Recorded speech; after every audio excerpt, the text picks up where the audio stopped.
Hello, thank you so much for joining us on our very last MKR. I am thrilled and excited to be able to read so many original works for you today. So, bringing us in today, we're going to bring in Nichol Goldstein, author of All's Fair in Ruts and Heats, All's Fair Past and Present, White Witch Dark Moon, The Retelling of Fairy Tales, and the upcoming Dear John. And hello, Avienda. Yes, it does appear to be working. Hopefully, we are about to see if it works. Push guest. It says I'm live. It's telling me that you're live. It says that you're pushed. It says it's live to me too. I hope. Hello, my loves. You can hear Nix. Okay, I tell you what I'm gonna do.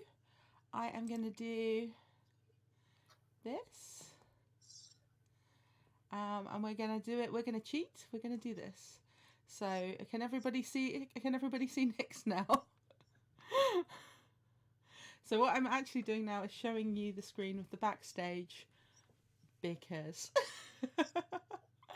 Oh, so I should stop doing. Yo, they can see you now. Yeah. So can you see the chat? I think you might have to join the stream to see the chat. I do not. Wait, can I see the chat? I can see the chat. Yes. Oh, I see some names I recognize. Hi, guys. Yeah, people do come here. They're awesome people. There's not lots, but they're great people. So, I am absolutely over the moon that we've managed to sort of maybe kind of get this to work today. Thank you so much. Technology is a pain in the arse. It is. Avianda is warning you. It is a delayed chat, but that's because I don't have an actual moderator in the chat, so I use a robot, and it slows everything right down so I can verify. Not this is my robot. naughty fingers. It's a good robot, not an evil robot. It's not taking a. Sorry, I'm not sure how R-rated we're allowed to be. You can be as R-rated as you like. I normally read some of the filthiest fic that we have, so fantastic. I normally read absolutely, but I well, you're not going to read from Dear John, are you? Because I was going to say our pants will be removed for different reasons than usual, but you're not actually going to scare our pants off because you're not reading from. I might. What I'm reading today is going to be on the dark side. Ooh. Do you remember that song? On the dark side. Oh, no, sorry. No, sorry. Old. I'm much older than I look. I'm in my 40s. I might not look like it, but I'm in my 40s. Well, at least people tell me I don't look like it, but I'm just gonna say that they're telling me the truth instead of lying to me. You do not look like it. I look every year of my 40s. They're all here. You are not ancient, my love. Chele MacCabe says, I feel ancient right now. You are not ancient, my love. You are not. You are only as old as the smut you feel. And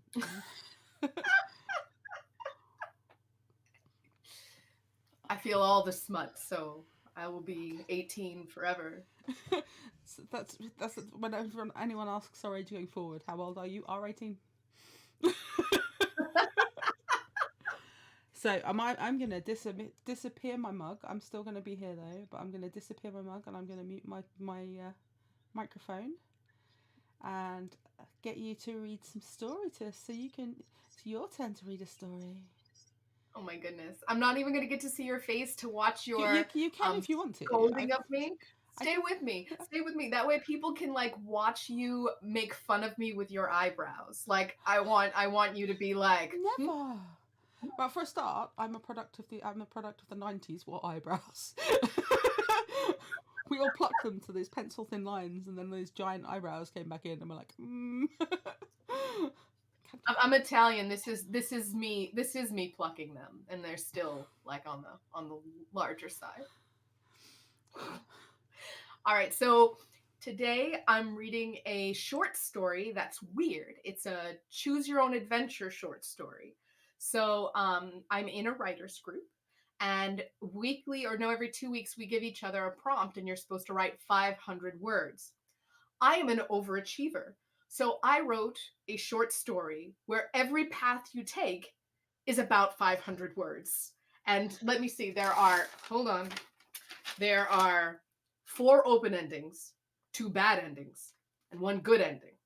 So the role of our people in our chat here is the first one to kick in what choice we're going to have is the one who's going to win. So if the choice is 1 or 2, the first person to respond with an answer is the way that we're going to go. And we'll see if we can find the good ending. Does that make sense? Did I make that make sense? All right. See, this is why your facial expressions are important to me. Thank you. Content warnings. This is completely violent if you go the right way. If you go the wrong way, I guess it becomes completely violent. So be prepared for that, I guess. And Prepare for violence. Hooray for violence. I write smut and then I write blood. There's a little bit of both. And if I'm feeling kinky, they might go together. I'm going to stop right now. Just stop. Stop.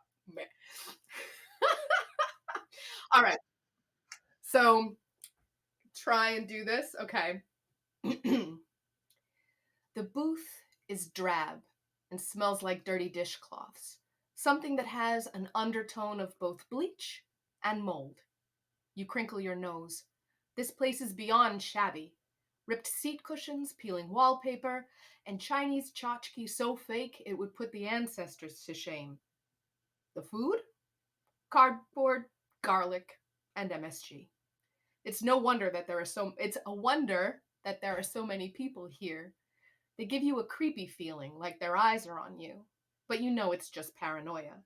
It's been rampant ever since, well, pushing your lo mein aside, you snag your painfully yellow fortune cookie, unwrapped and likely handled by chefs who don't wash their hands. The best fortune you ever got was something that read, "Wow, a secret message from your teeth." And you can't wait to see what this gem has to offer. Cracking it open, crumbs scatter, and that little piece of paper peeks out. No lucky numbers this time. Huh. You frown. Flipping over the flimsy, thin rectangle, you see a scrawl of a word. Handwritten, not printed. The slashes across the paper scream one word. Run. So what do? Do you run? Or do you don't run? Oh, MotherKat, you don't count. You don't count. All right, but we have another vote for run, so we're gonna turn to the run decision. Okay. Lightning licks down your spine. Someone knows. How could someone know? You took every precaution. The wary feeling you had about those around you now becomes an undeniable truth. All eyes look at you askance, as if judging your next move. You only have moments before they act. It's now or never. Getting up, you don't walk. You streak to the entryway in a mad rush, slamming against the heavy door and shoving it aside. The air is chilling as you start to panic, sweat beading on your brow. Swiveling your head, there are 2 options. Duck into the alleyway, or try to hail one of the cabs trailing along the street. Alleyway or cab, guys? What do we got? Finish my egg roll. All right. We've got alleyway. Alleyway is decision 3. That's why I don't count Avienda, because I absolutely do know the way. Such a speedy typer. Speedy typer. All right.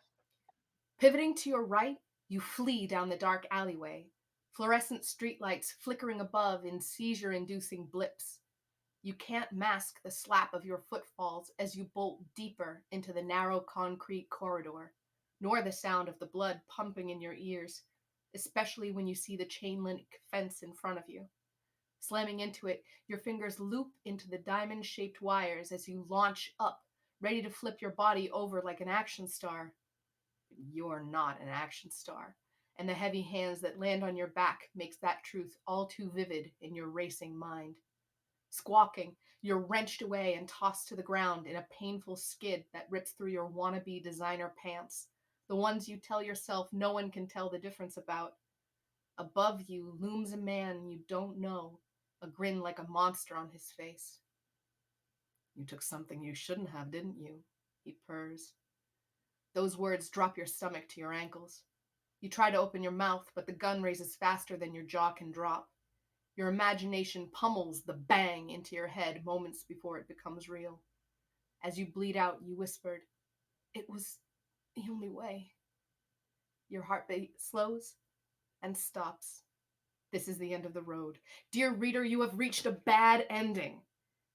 We could go back to the beginning and choose another path because 6 additional endings await, but that's up to MotherKat. Well, I've got you factored for like another 25 minutes, so you can do as many endings as you want. We're making short stories. All right. So let's go back and let's just pretend like we didn't run. Right? Sound good? Cab. We'll pretend like we didn't run, so we end up to a brand new decision tree, repeating as little as possible. So our cookie tells us to run. We don't run. How absurd. What is this, a joke? Why would someone give you something like that? A prank. No one could possibly know you have the files. You covered all your tracks. Tearing the little piece of paper up, you shove in another mouthful of disgusting food, gnawing on something that, under normal circumstances, could be swallowed whole. Still, your nerves tremble. All eyes seem to land on you like little gnats, flitting on and off again.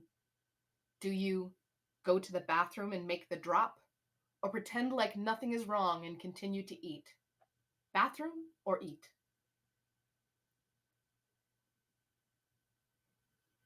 I know which way I want to go.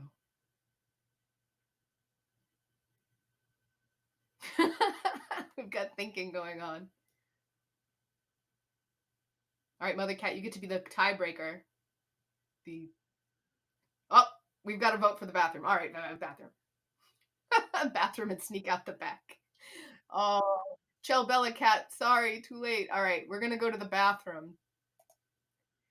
Keeping your movements smooth and even, you get up to go to the restroom, pointedly ignoring the eyes that follow you on your way.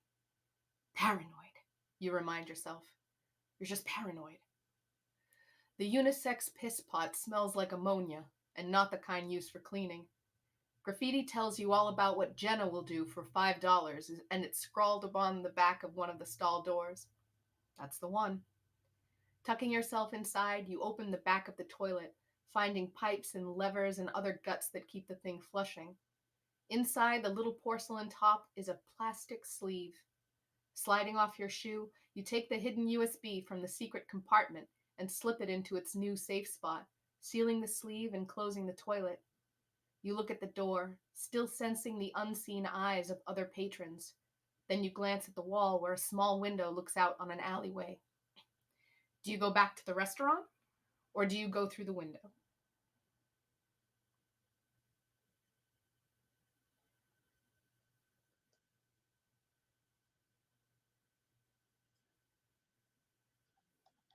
Oh, going back into the restaurant. I'll tell you right now, you just missed the happy ending. Oh. It's just paranoia. You scold yourself once more. It would look weirder if you went into the bathroom and never came out again. Exiting as calmly as possible, you point your body straight at the outside door. Don't rush, don't run, don't cause a scene. You don't have the choice. A hand rests on your back and guides you forcefully back to your decrepit booth and your rigid noodles, thumping you into your seat so hard your teeth clack. A man in black slides in across from you with a weasel face and matching whiskers frothing from his ears. Tell me where the file is, the man says.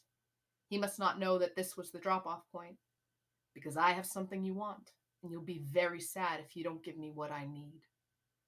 You are a coward and spill the beans, or you play dumb.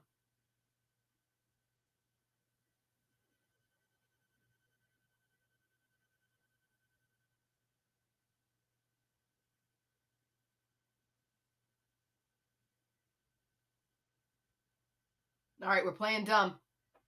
We're playing dumb. Decision 13. I don't know what you're talking about, you say. With a slow smile, the man reaches into his pocket and brings out a phone. Pressing a button, he dials a number and puts it on speaker. When the line picks up, he says, "Put her on." Your blood turns to acid, burning you from the inside. "No, please God, no." "Daddy?" comes a voice on the other end of the line, high-pitched and choked with tears. Behind that perfect little voice, you can hear your spouse struggling, grunts and growls and yelps. "Kill the big one," the man says. There is no pause. The pop is duller over the phone, but at that sound, the struggles die and your daughter screams. Her babbles call for your spouse, pleads for them, but you know it's too late. "Should I have him fire bullet number 2? The man asks. Closing your eyes, a tear tracks down your ashen cheek. "I'll tell you what you want to know." That's the end of that one. That's an open ending. We have reached an open ending. I told you, beware of violence. I did a content warning. We were so close to a happy ending. Technically, do we want to go out the window anyway? Shell had already voted for the happy ending because she Shell wa- said she go voted- into the bathroom and go out the back window. Oh, It's both. way back. Yep, it was both. It was both. All right. Well, you know what? Let's go out the window. Let's pretend we went out the window. All right. This is almost Now I just have to exactly find how I which one. did the original fighting fantasy novels. So I didn't like that. I'm going to go back one. All right. All right. Go out the bathroom window through the alley. Decision 11. All right. For the first time in your life, you're going to listen to that little niggle in your mind. Pushing the window up as quietly as possible, you peer out into the night-swathed alleyway. The coast is clear. Hoisting yourself up is no joke. You're getting on in years, after all. Still, you keep your effort-laced grunts silent and wriggle your way up into the crisp air. At the end of the alleyway are men in suits. 3 of them. They look out at the street and the traffic, their backs turned to you, and that little niggle deepens to dread. Not bothering to close the window, you skirt against the wall, keeping yourself in the building shadow until you turn the corner. No one's there, just a residential area with dilapidated, run-down houses. One looks abandoned. The perfect place to hide until this all blows over. You just saved your own life. So, your family might still be in dire straits, but if we got to this path to begin with, we wouldn't know that, would we? Yay! Hi, honey. Yay. Welcome. You just missed the choose your own adventure, huh? The black flame has just Hi, got here. Black Flame. Well, if you wanted me for another 25 minutes, I can read the beginning of Dear John if you want me to. Would you like to? Would you like to give us a bit of a preview? I'm pretty sure I could do everybody that. already has everyone in here already has pre-orders, right? Because I have been pushing this pretty hard, so y'all have pre-orders now, right? If anyone likes horror, then this is the book for you. Let me see. You are doing a fantastic job, Nichol. Really, really brilliant. Thank you. I'm trying.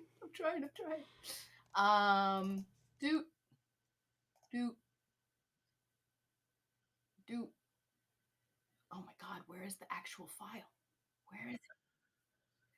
I know it lives here somewhere. Oh, it's on this USB stick. You know what? I'm just going to use my other computer. Make life easy. Computer number 2. Do you know I have 3 screens on this computer? And then I have a separate laptop computer. I have too much technology. All right. Here we go. Vellum. The first chapter is called Surprise. Blood fills his mouth, that unmistakable metallic tang. His limbs electrify back to life with a vicious, needling ache that takes over all other sensation. Everything around him is a blank, black void of no one, nowhere, and nothing. He can't see. Why can't he see? His awareness gradually comes back online, and a dull pain descends as he awakens. His mouth is cracked and dry, and something else. Something is wrong. A great many things are wrong. Someone nearby is crying, hoarse, wet, and heavy, sniveling and snotty. He doesn't know if it's male or female. The whining strands of it are too bleeding to tell the difference. All he knows is that it's a stranger.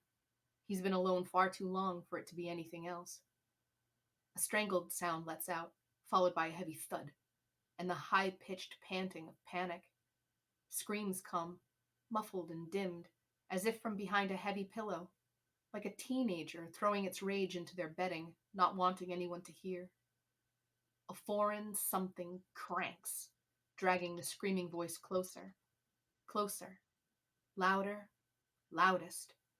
The skitter of dust and dirt echoes as those muted hollers scrape past him and into the void beyond. They wane into the distance until they faded away, leaving only silence and the sound of his own heartbeat. Senses registering one by one, his body ramps up to call out its agony in different notes. His nerve-endings sizzle and clamor for attention as he flexes the fingers stuck painfully behind his back and begs himself to wake up, wake up, wake up. A clack of steps breaks the quiet into pieces. Boots, heavy ones, heel toe, coming closer. Someone stands before him now, the bright red capillaries behind his closed eyelids dim to a deep burgundy as the newcomer casts a shadow on his face. Their heat rolls over him as he struggles to process the simplest of thoughts. Is he shaking? Is it cold? Crisp nails rake their way through his hair, not unkindly, almost affectionately. A cooing whisper fills his ears. Good boy, John. And his bladder lets go. John's head jerks back and forth as he tries to blink, but his eyes won't open. The world upsy-daisies as he tries to wrench his body from whatever he's sitting on, his weight shifting as he begins to free-fall. Instinct alone makes him curl his head forward, saving his skull as his back hits a cold surface with a jarring thwack. His head ricochets and he sees stars through his blind eyes when it bashes. Whatever was beneath him has broken apart, letting him uncurl, and he stretches through his body's multiplying protests. Where am I? His mind swirls those words around. Each time they pound harder, more real and more dangerous. Where the fuck am I? Those boots walk away. Far, farther, inaudible. Then closer once more. John's ankles scrape against rope? He struggles for a heated moment, but freezes when something metallic drags on the floor. Slow, one pull at a time. A sort of shink, shink. Cold metal is hooked between his feet and into his bindings. When he drops his jaw to scream, he tastes fresh blood, something ripping his flesh as his lips remain sealed, just like his eyes. The secret someone clucks their tongue and shushes him as if John were a spooked animal. Somehow that makes everything worse. His breath comes quickly in snot-riddled sucks, and his head swims with heady oxygen. If he keeps this up, he's going to faint. Those boots step away. Only moments pass before that vicious crank cries out again, making John's muscles lock. Like the stranger, he cascades over the floor, his back turning to fire. Concrete. He's on concrete. Flesh grates as he slides forward in a painful rush, adrenaline howling through his body. His sealed eyes burns with the salt sting of tears, and there's a mechanical whir as he drags. It barely registers. His world is a narrowed pinprick of pain. The unexpected thump-thump of his body against metal indicates he's crossed some kind of threshold. He can hear the screaming stranger again, sobbing this time, low and smothered. Male, John decides airily, on the verge of delirium. He runs his raspy tongue over the insides of his lips and feels threads, stitches. His stomach flip-flops. His mouth has been sewn shut. It's then that his deformed bellows match that of the screaming stranger. His body makes one last ripping slide before he slams into the man who immediately begins squirming. The stranger reeks of piss, blood, and the acrid tang of sweat. This scent more than anything else that makes John realize the nightmare is real. His legs are tugged around and released from the metal crank they were hooked to. They land heavily onto the other man, who tries to scrabble away without much luck. They must be outside. Crickets sing a death march in the cool, stinging night air, and John's hyper-aware brain hears every stroke of their symphony. The chill itself hurts. His fever must be coming back, joining his choir of other pains. A diesel motor kicks on with a sputtering grumble. The smell reminds him of gas stations, unfriendly attendants, and packets of sickly sweet gum lacing the countertops in silver foil packets. Of his father fixing junky cars, waiting for the engine to finally turn over as he tweaked the key on repeat. The scent is both nostalgic and unmistakable. He's in the back of a truck. A big one. Underneath the other stinks is the scent of cut grass, out of place in the human stench around him. What the fuck is happening? The raging sentiment beats in time with his heart. The truck starts to move beneath him, a wobbling bumpiness, like driving on uneven ground. The screaming stranger is all pushing feet and elbows, trying to buck John off, but there's nowhere to go. John's chin gets hammered with a heel, knocking more stars into his blinded vision, and it's too much. He starts to quake, tense muscles jittering under the bulk of the male who's wriggled his way above him. Dry gears grind to a squealing halt, but there's no open-shut door sound, only a mechanical whir, and the platform beneath them shifts into a growing tilt. Steep, steeper, steepest. The screaming stranger keens as they start to slide again, this time down the harsh angle of the metallic slab. Down to where? Nowhere good. John wedges his raw back and his feet against opposite sides of the truck bed, trying to pin himself in place as the other man's body scrapes down the length of the platform. For a moment, the only sound is the hiss of the stranger's body slide, but then there's a sharp squawk before a harsh thwomp echoes from somewhere below. I don't want to go down there. Please, for the love of God, don't make me go down there. The stranger howls now, and John's muscles are straining, trembling, fading, until he too is taken on a vicious ride and finds himself airborne. It lasts forever. It's split seconds. The stranger's shrieks are ear-splitting until John lands. A sickening crack jars every inch of him, and silence falls, leaving only the pounding in his head and the now distant crickets. John's body came down on top of the screaming stranger, and his noisy companion no longer makes a sound. No weeping, no writhing, no whimpers, no breathing. The screaming stranger is dead, and John blacks out. That is the beginning. Wow. So, that's a little bit more than what I read on TikTok, but well, I tried. I'm such a bad reader. I stumbled over myself. We all stumble. You've got to remember that an audiobook is very different from a live read. And we have the value. We have the grandness of editing. that was stonking. Okay, that was really, really good. And also terrifying. And you can see me like like a terrified squirrel. A terrified squirrel. That's adorable. That's adorable. Genuinely, that was fantastic. Thank you, everybody in chat. Thank you for making me feel better. Thanks, guys. A really smooth flow. But yeah, I can see absolutely no reason that you wouldn't be able to do your own narrations for your books. You're so nice to me. Thank you. If I decide to have the courage and the chutzpah to cough up my nuts and do it, then I'll reach out to you and I'll ask how to move forward. Shell is asking, why horror instead of romance this time? I like all sorts of genres. And I used to be a comic book illustrator. And funny enough, I used to work on children's comics. But I always had these ideas for other things, more indie, more gritty things. And this story started its life as a comic book. I only really started to write romance once I started to write Raylo fan fiction.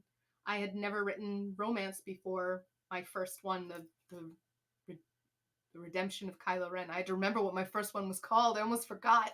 Oh my god. But yeah. Well, that's definitely a story that none of us would forget. Thank you. But yeah, and even my romances can be dark, can run on the dark side. On the dark side. I'm going to keep singing it until someone Googles it. Somebody look it up. Somebody look it up. Yeah, well, I remember when you were writing Heats and Ruts live when it was coming out as fic, and yeah, it was dark and compelling and very, very, very hard to look away from. I was edge of your seat for every chapter, that one. I think that the hardest part about reading that out loud on YouTube is there's a line, and you said I can be dirty here. Yeah. I had to say it so many times to try and make myself not laugh that now I can say it. The line is, he wants to lick her, suck her, fuck her. And it was so hard for me to say that out loud. There are certain bits, especially when you're reading smart, that you're just like, and the penis goes in the vagina. It's a good.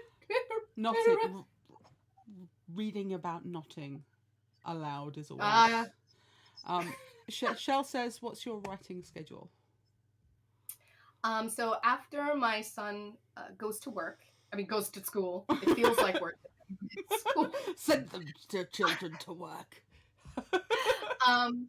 If I don't, I work with a lot of people over in Eastern Europe and India, but if I don't have morning calls, I will spend the first hour of my day writing.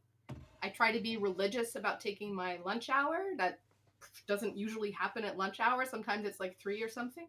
And I write then, and then I write a lot on weekends.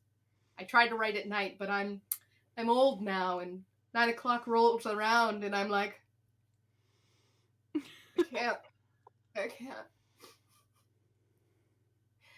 But yeah, that's how I try and pump things out. So is that my next story is? Oh, sorry, go ahead. I said, is that to a specific word count that you aim for, or? No, just kind of whatever falls out. I try to get between 5,000 and 7,000 a week, but I don't hold myself to that if I don't get there. When I write fic, I tend to release a chapter a week. I hold myself to that, but how long that chapter is up in the air. I'm taking my new Raylo fanfiction that I just finished down and making it original right now, because why not? So how long do we have to download that before you take it down to... Like, it's not like we won't buy the book. We're going to buy the book. I was thinking of taking it down on March 1st, as soon as my beta readers are done with it. I'm going to try to query this one for traditional publishing. But if it doesn't work, I'm just putting it out myself because, God damn it, that's what I do. But I think I'll illustrate the front cover of this one, if I do. Cool. It's going to be called, the fic right now is called Dating 101. I'm changing it to be Selling Simon. Okay. The story is about a woman who's trying to buy herself out of prostitution, and she has to make $100,000 in 3 months. She has no idea how she's supposed to do it, and she runs into this almost 30-year-old virgin who's totally witless and clueless and shy and all the things and bumbling. And she's like, I'm going to teach you how to date. And he's like, oh, fantastic. And he doesn't know she's like whoring him out on the side. He's like, yay, sex. And she's like, wah. But it's like a rom-com romance. They end up falling in love. But at the confrontation scene when he figures it out, favorite thing. So good. Best thing in the whole damn book. Gotta love a sex-positive rom-com. That's right. And a sex work positive rom-com, absolutely. Although don't pin people out without their permission, that's just naughty. Yeah. I mean, that's a little bit human trafficking, like a little bit. If anybody is clipping this, please don't clip that bit.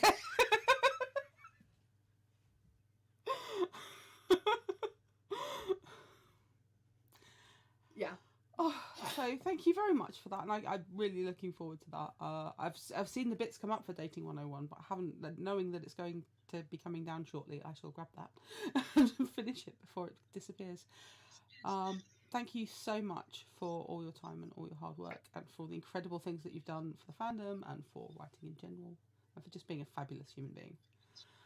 Thank you, and thank you so much for having me on, even though I was nervous. Thank you. You were brilliant. You were absolutely stonking, and the genuine offer there. If you do want to narrate your own stuff, I'll do everything that I can to help, and I will introduce you to awesome editors and all the good people that can help you. Thank you, and thank you everybody in the chat. I really appreciate you. All right, and I will run away like the wind. Okay, run away like the wind. I press the red button now. You press the red button now. Thank you very much. Goodbye. Bye.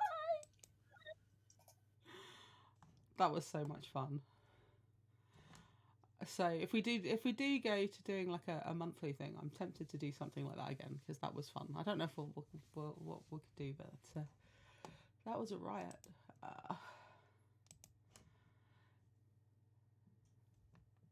So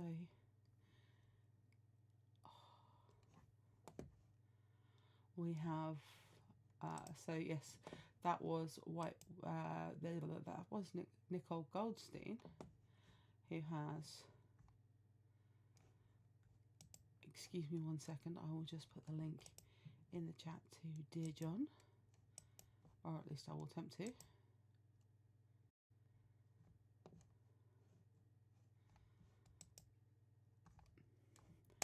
The Dear John pre-order link currently available. I apologise.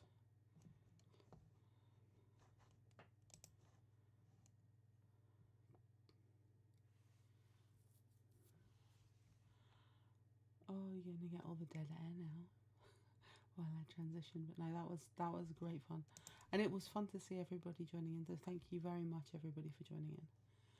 So we've got this fascinating piece here. We have. So I take it, has everybody read The Exception to the Rule? Thank you. That's very useful. Thank you very much.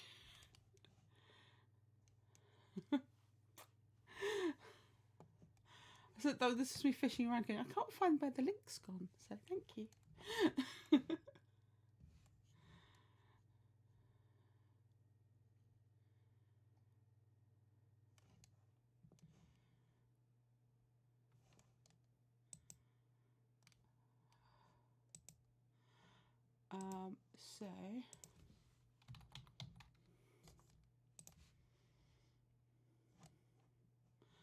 So Christina D. Ambrose obviously is our own CDK Nelson from fandom.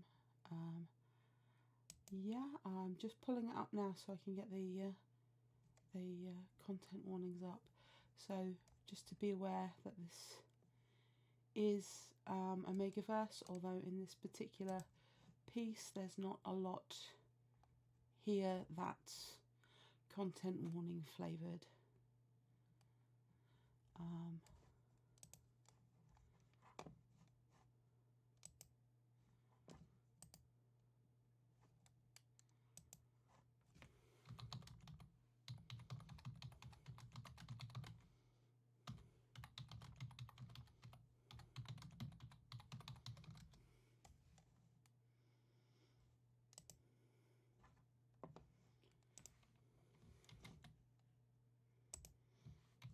Yeah, there's discussions about alpha, beta, omega dynamics, but there is not specific. There's not particularly anything explicit in this sample.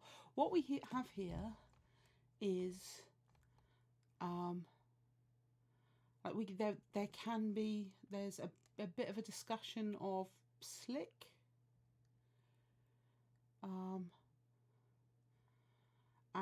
But that's about it. So yeah, this is CDK Nelson on various fan portals, aka Christina Ambrose, and I have a side-by-side here of The Exception to the Rule and the fan work of the same.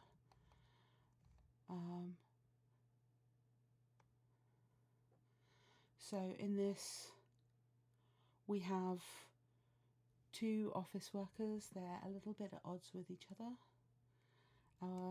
Our Ben and Ray analogues. And they have been working in close proximity to each other for a while. There's a certain amount of meddling going on to put them next to each other. So Theo and Violet are Ben and Ray analogues. And Ray, the Ray analogue Violet is going into heat, and she brings herself into the office. She's pretty sure nothing's going to happen, but yeah, it's she's come to confront the Ben analogue. So do we want to have the fan work version first or the novella version first?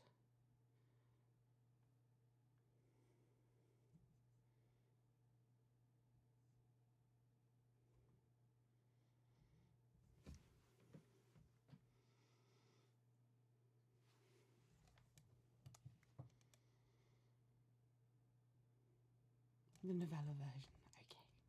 So we're going to have our one vote each way. Have we got any tiebreakers?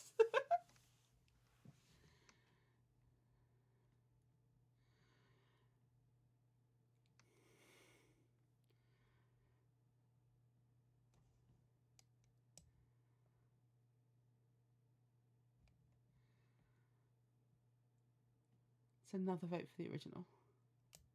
So the scenes are very, very similar, and I'm actually going to read. Yeah, the original is the fic. And then it was adapted to the novella. So do we want to hear about Theo and Violet, or do we want to hear about Ben and Ray first? I think in that case, I think the votes are, in fact, for the novella. Theo and Violet, here we go.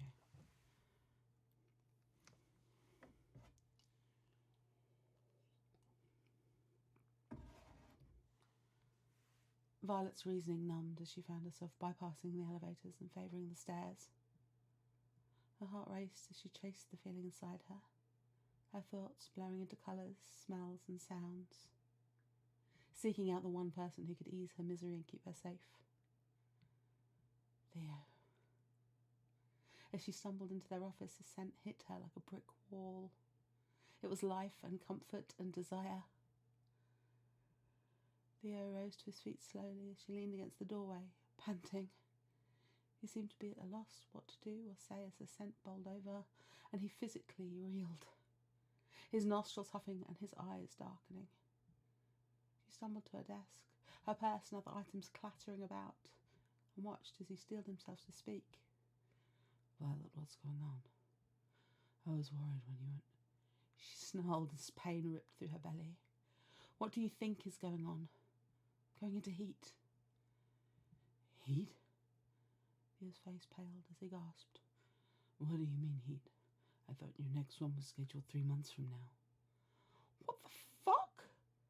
How do you know when my next scheduled heat is? And it dawned on her. She growled as another contraction roared through her. You fucking looked at my calendar, Chamberlain. You're not my supervisor. You have no right to be looking at that. She gasped as she felt a gush of slick flood her underwear and a stream of liquid run down her leg. Theo's eyes widened, his nostrils flared, and he whimpered.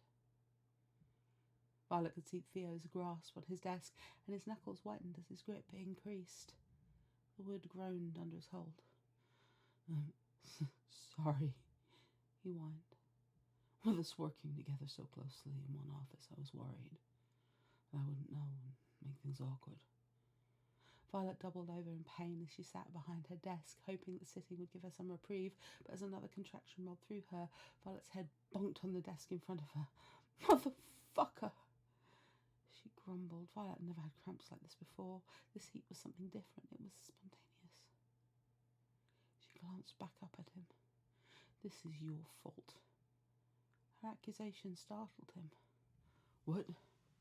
He relaxed his grip on his desk. How is it my fault? It's always your fault, Chamberlain. Violet stood and made her way to his desk. Slick pulled in her mid-calf boots and she felt gross and disgusted about it all. Ugh, my boots. The viscous liquid squished under her feet and between her toes while Violet walked.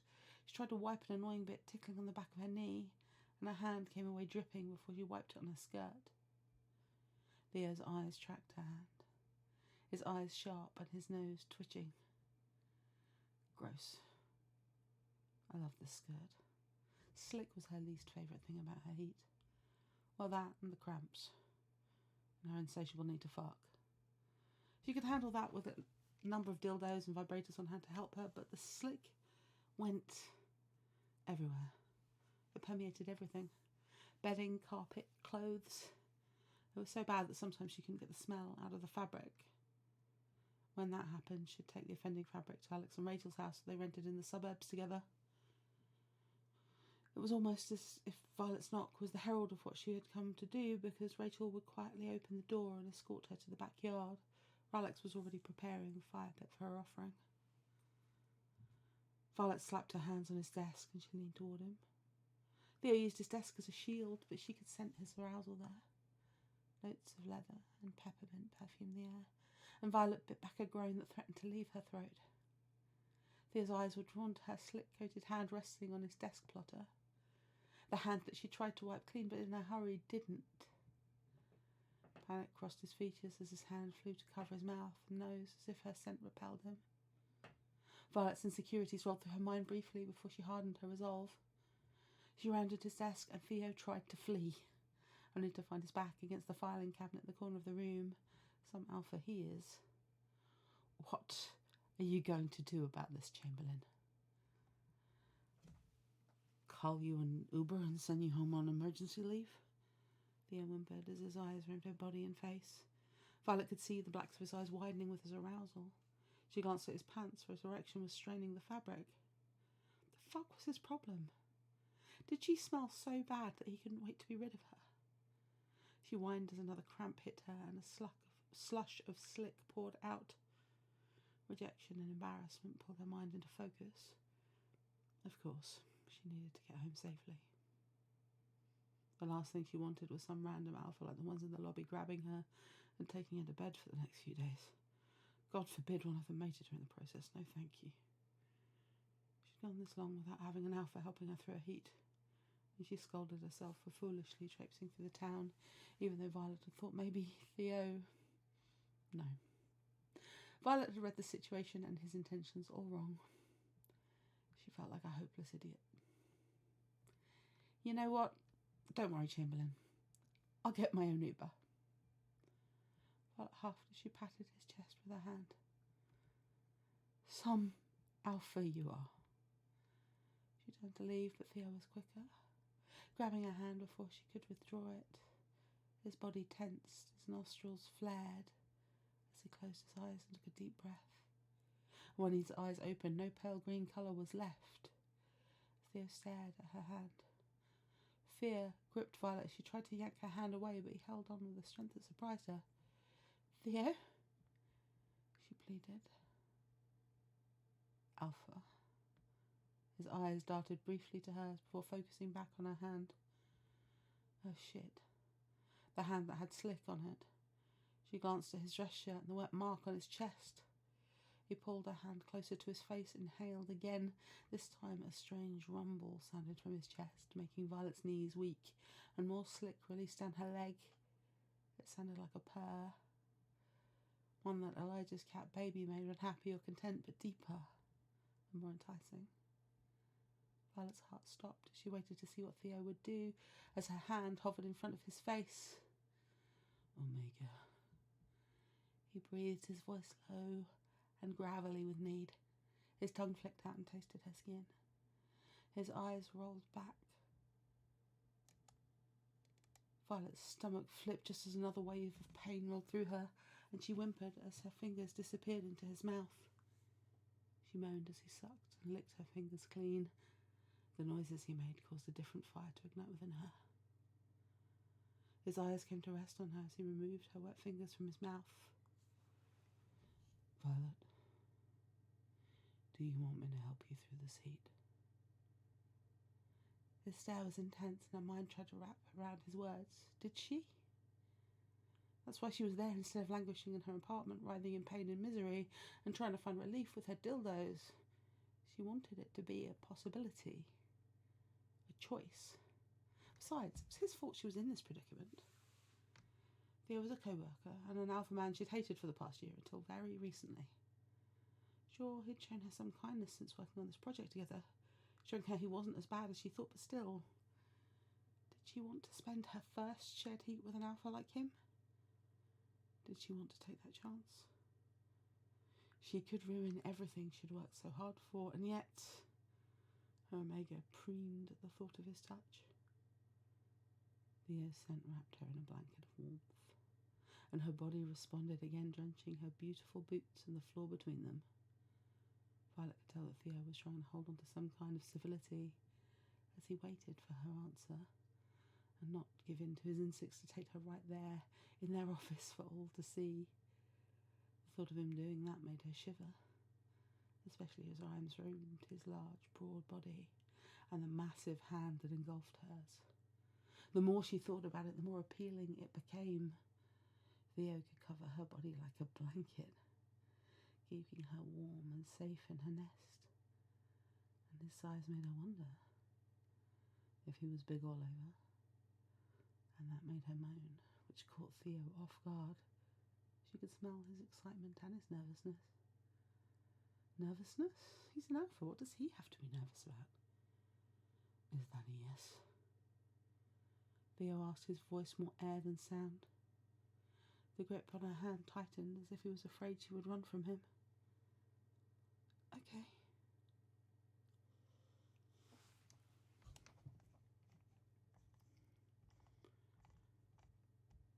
So that was the from the novella.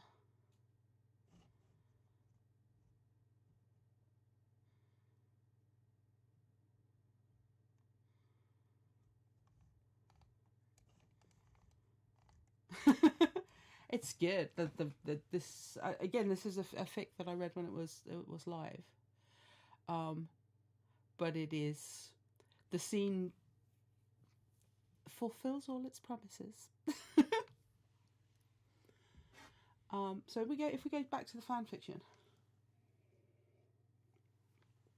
the differences are subtle, but it gives the scene a slightly. Oh, you need a really good microphone to do it.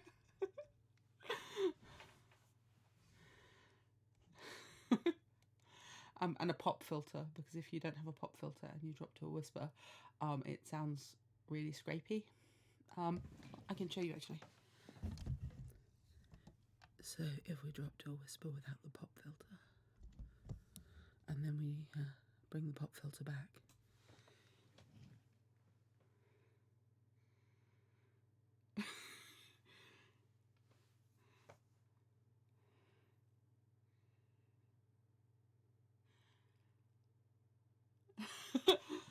Same smut, but it's like one of the things I think is really interesting about this, and why I was really keen to do this particular piece, is because we have this side by side, and the tone is just different with the characters that we know in a different way.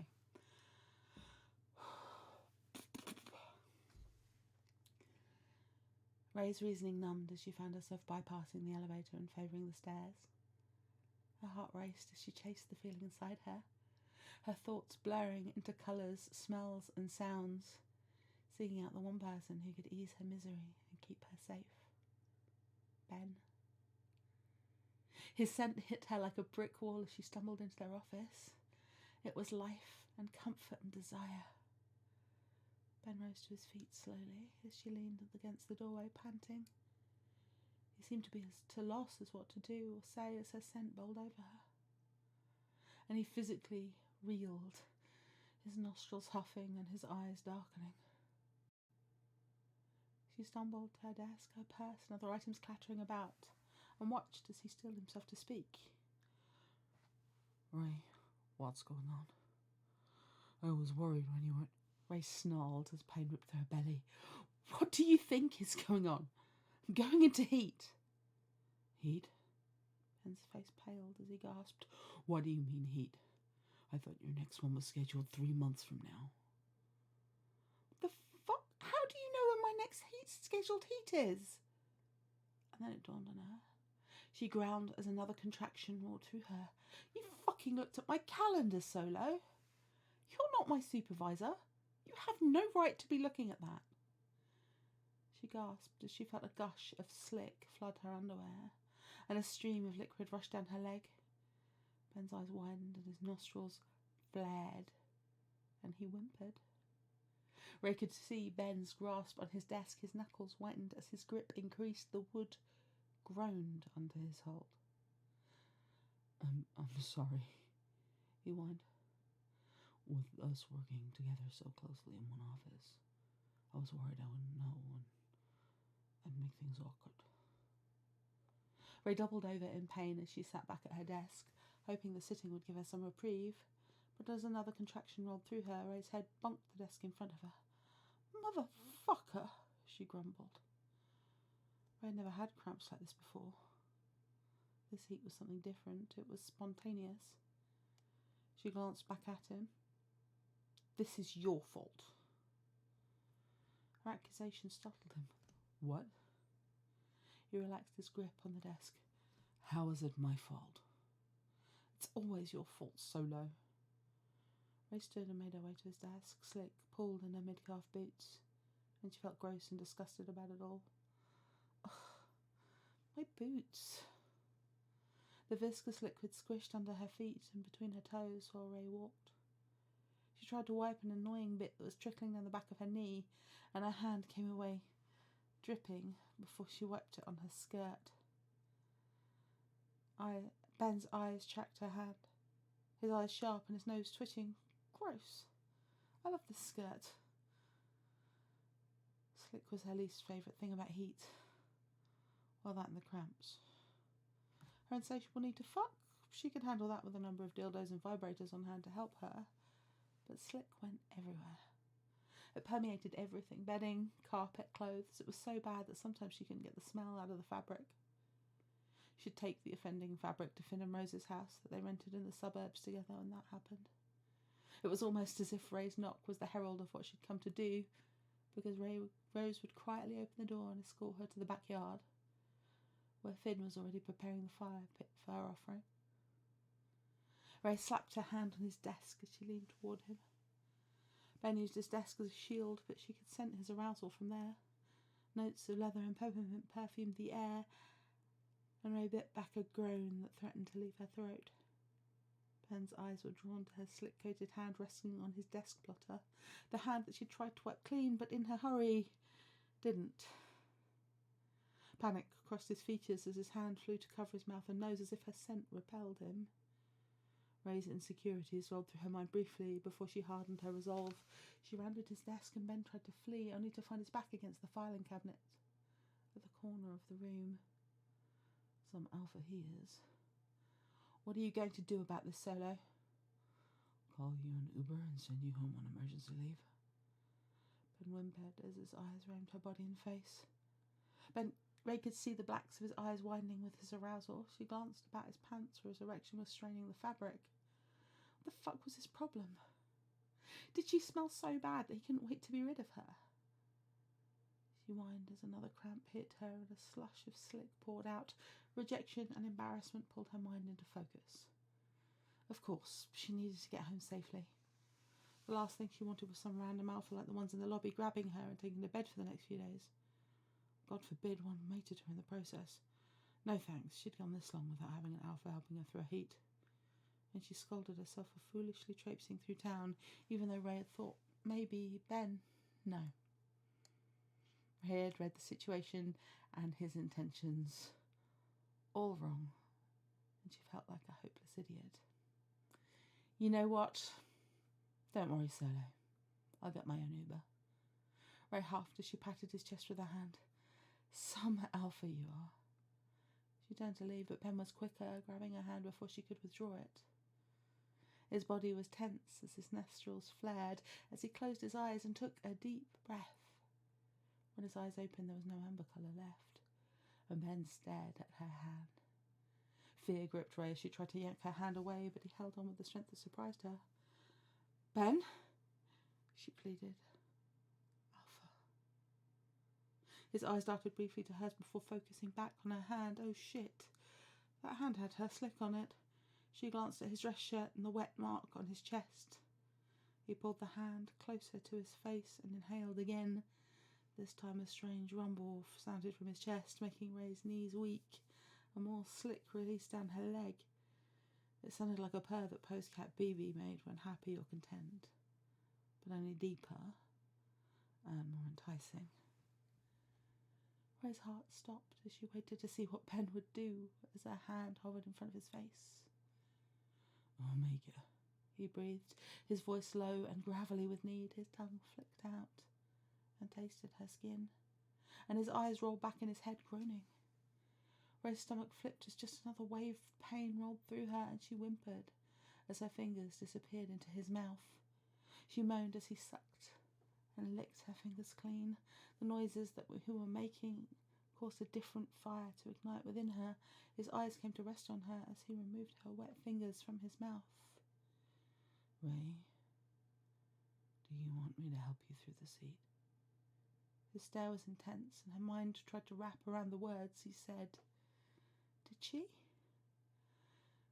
That's why she was there, instead of languishing in her apartment, writhing in pain and misery and trying to find relief with her dildos. She wanted it to be a possibility, a choice. Besides, it was his fault she was in this predicament. Ben was a co-worker and an alpha man she had hated for the past year until very recently.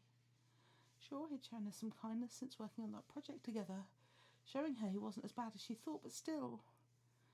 Did you want to spend your first shared heat with an alpha like him? Did she want to take that chance? She could ruin everything she'd worked so hard for, and yet her Omega preened at the thought of his touch. Ben's scent wrapped her in a blanket of warmth, and her body responded again, drenching her beautiful boots and the floor between them.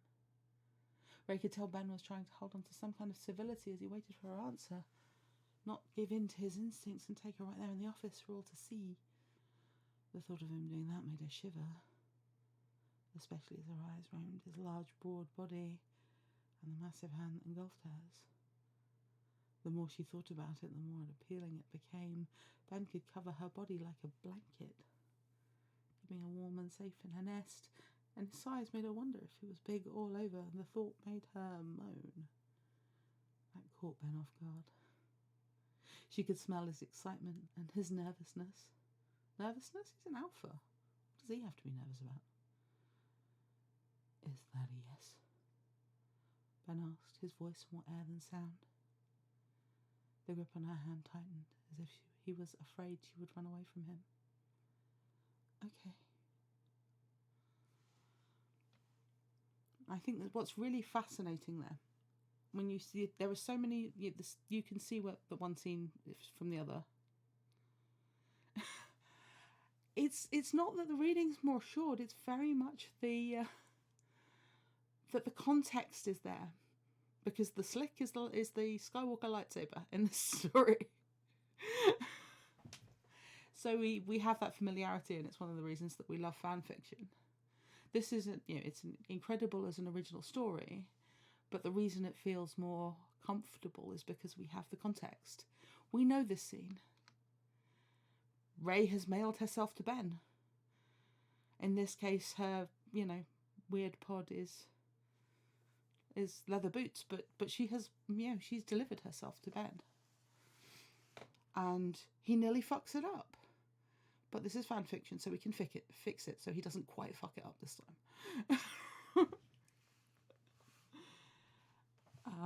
But no, he nearly does. When she feels the rejection when he's covering his face to get away from her scent. She sees rejection. That's a nothing but not to me moment. This is why I love fan fiction, because it gives us context.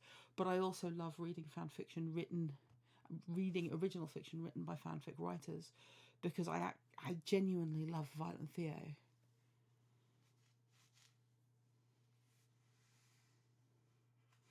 As their own characters.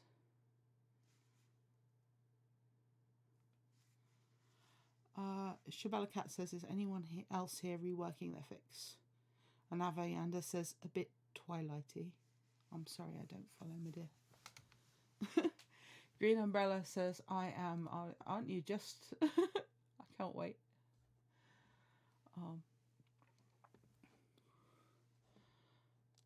Yes, massive thanks to Christina Ambrose for giving us the opportunity to do that side-by-side read. Go buy the book because it's stonking, and yes, it gets hotter.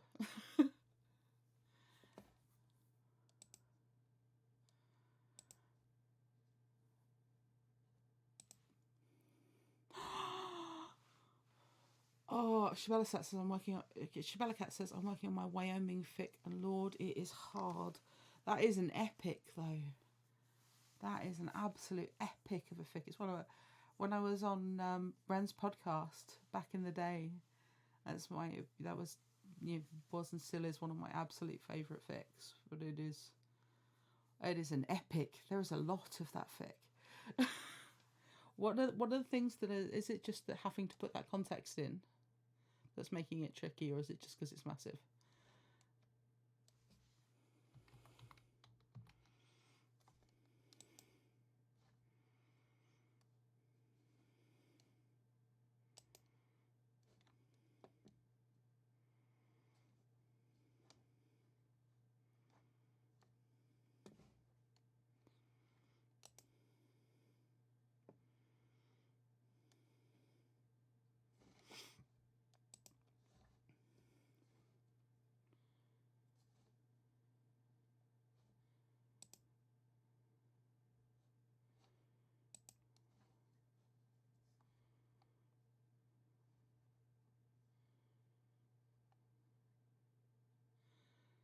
Having to actually write characters.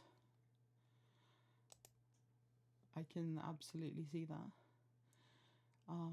So we're going to have an excerpt now from the anthology Breaking the Bff Pact.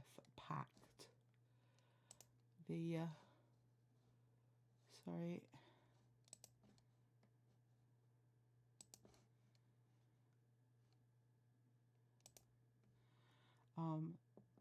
So this is Peanut by Chele MacCabe.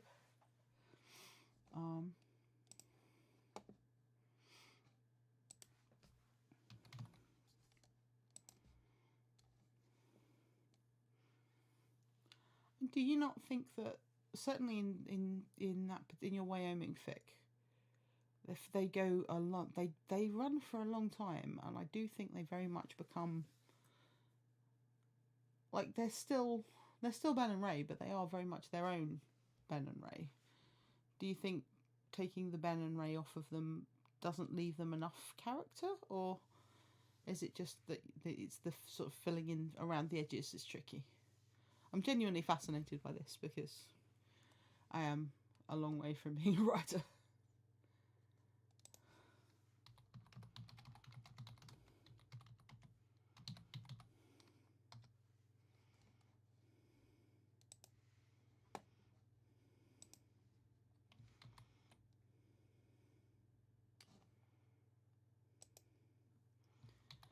So this is the anthology that Peanut is in. Sorry, it's because this one's in Word, not Google Docs, so I have to... Loving him was easy, and not just because he's her big brother's best friend. Ever since she could remember, Sydney's loved Garrett. Not just because he would include her, much to her brother's dismay when he'd come over. But when he would smile, that country boy smile at her, and her heart would skip in her chest. She always wished that one day she would be more than Poe's little sister. Time passes and kisses turn into so much more. They move away to chase their dreams now together, What happens when it's time to face their families, beginning with Poe?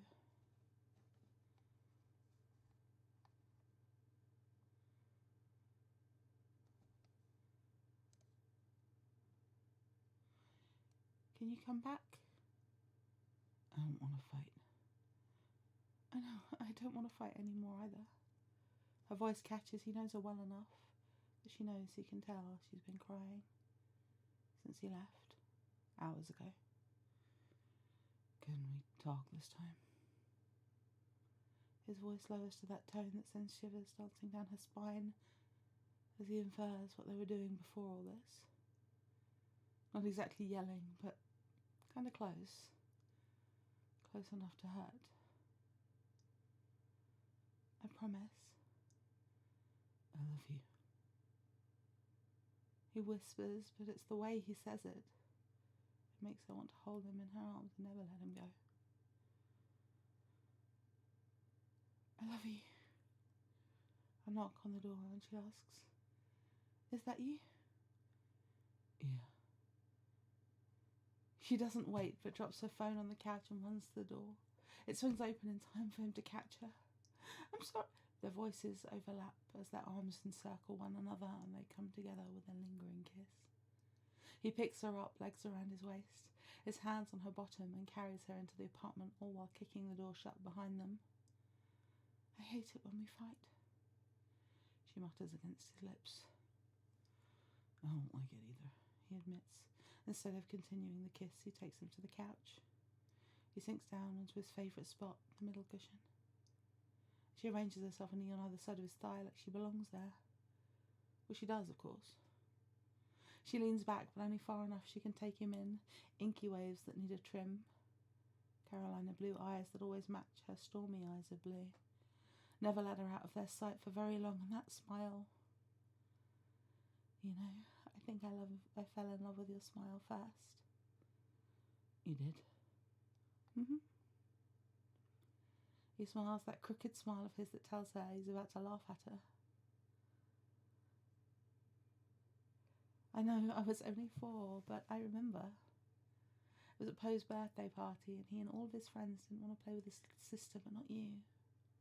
She smiles and rests her forehead against him, the memories making her all mushy inside. You always had time for me. He tugs on her strawberry blonde curls that reach her waist. Who could resist you, following me around like I was someone important? She leans close, but stops herself from kissing him even though she really wants to. But you are, to me. Sid, he whispers as he cups her cheek. His touch is light, just a brush, but he claims her lips like he's drowning, and she's the only one who can save him. She wraps her arms around his neck as his grip on her tightens. His exhale is heavy as he stops his kiss. Promise me. She gently bumps her forehead against his. I know, we need to tell them, and we will. We kinda have to. He gently admonishes her as he covers that place between her belly button and pelvis. The secret place where a very special someone sleeps. You're still worried about her parents? I know, it's stupid, and I know you aren't, and I'm not even sure why I'm not as confident as you. She mutters. Mom and Dad adore you. They do? You know they do. You're like the daughter they never had. His hand still on her side squeeze, but it's not enough to hurt, enough to tickle. All those years of me and Poe being boys, you were the breath of fresh air. All sunshine and sweetness. Don't you remember that time I locked you two out of the treehouse? She giggles. Yeah, and I had to talk Poe out of breaking the window to get in. You two wouldn't let me play. I had to do something. Mom still talks about that. He says he nudges her closer. She does. Yep, you were the only one who ever stood up to Poe. Well, I had to. That's what little sisters are for. She runs her fingers through the waves of his neck. I need to cut your hair. The milkman has no milk, he murmurs before he steals a kiss. If you'd come by to the beauty shop. The shop's been crazy busy. I know, that's probably why you've been so cranky. Who's cranky? He growls playfully as he runs his hands up her ribs. She's very ticklish, and he knows every spot that makes her squirm and squeal. Garrett and Poe graduated from their small-town high school a couple of years before her.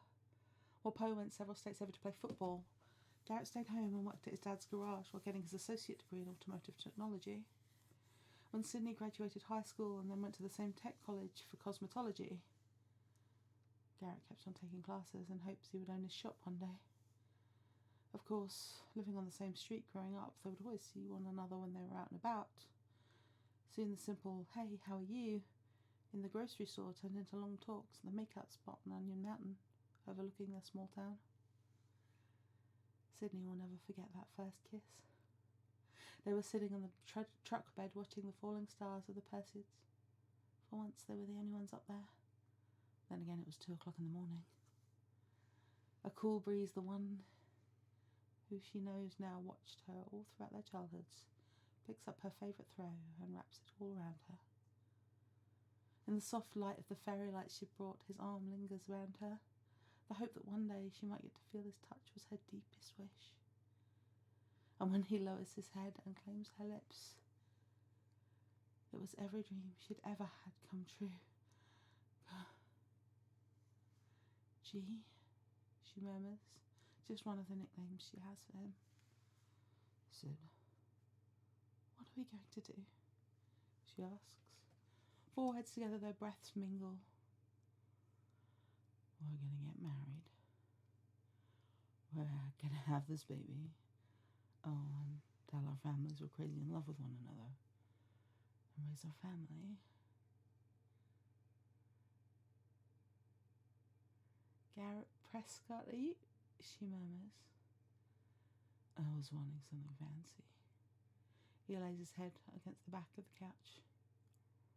Oh, you, she chuckles. All I need is this, you, me, and the peanut. Your arms around me, and for once your kid isn't making me sick, as all get out. How are you feeling now? He asks. She mentally checks herself. The nausea's gone. She probably needs to eat something soon. Better? Oh, good. That smirk she loves so much is back. Why? Well, if you're feeling better, then we can continue. Oh, you want to do that? She teases. Don't you? I could. You usually can. He quips with that brow that he always raised. His hands still rest on her sides. And he hears she's better, and she could. His hands travel north, over until he finds the edge of her bra. A shiver dances down her spine as she feels him follow the seam around the eye and the hooks that keep the bra where she needs it. The practiced twist of his fingers, the blessed relief that comes when one takes off their bra, only adds to the promise of the pleasure he offers. In one sweep, he helps her take off her shirt and her bra, leaving her topless in his lap. That's better, he quips. Now it's you who's overdressed. She tugs at the hem of his t-shirt. He takes the hint and leans together. His shirt joins hers on the living room floor behind them. Lips claim lips as they moan in unison. And skin meets skin. She leans with him as he toes off his shoes. Pants, he complains. Pants, she echoes with a smile. Shall we take this to the bedroom? We can, she promises. His wicked grin appears as he grips her bottom. He's done this plenty of times. Years of lifting in the garage has left him with muscles to match. And she'll be the first one to admit how much she loves his arms around the rest of him. So when he scoots to the edge of his seat, she wraps her arms around his neck and her legs around his waist. And as many times as he's done this, her heart still flutters at his strength when he stands. Her apartment is small. That's one of the reasons he wants her to move into the house she helped him pick a year ago. Plenty of room and bathrooms. There's plenty of room for their new family. Family. They're going to have and be a family of their own. The all-the-time sickness makes the coming little one more real every day that passes. If it wasn't for this man in her arms, she'd be scared to death. Her arms tighten around his neck as he heads down the short hallway to her room. She doesn't have to look to know he'll stop by her beside her bed. He releases her and helps her slide to her feet. Wait, she says as he reaches for her shorts. Yeah? He asks as he stills, worry returning to his handsome face, as his whiskey-coloured eyes meet her green ones. I wonder whose eyes the baby will get, she asks as she cups his cheek. His worry turns into a smile as she closes the distance between them to steal another kiss. Yes, we'll move in with you. You also just agreed to marry me, so you'll have to move in anyway. He teases as he sits on the edge of the bed. He spreads his legs and guides her between his knees. That means I have to pack, she grunts as he eases down her shorts. He catches her panties, leaving her bare before him. A kiss from him just there where the peanut is growing, safe and sound in the space just under her belly button. She runs her fingers through his waves, and his moan fills the room as he leans into her touch.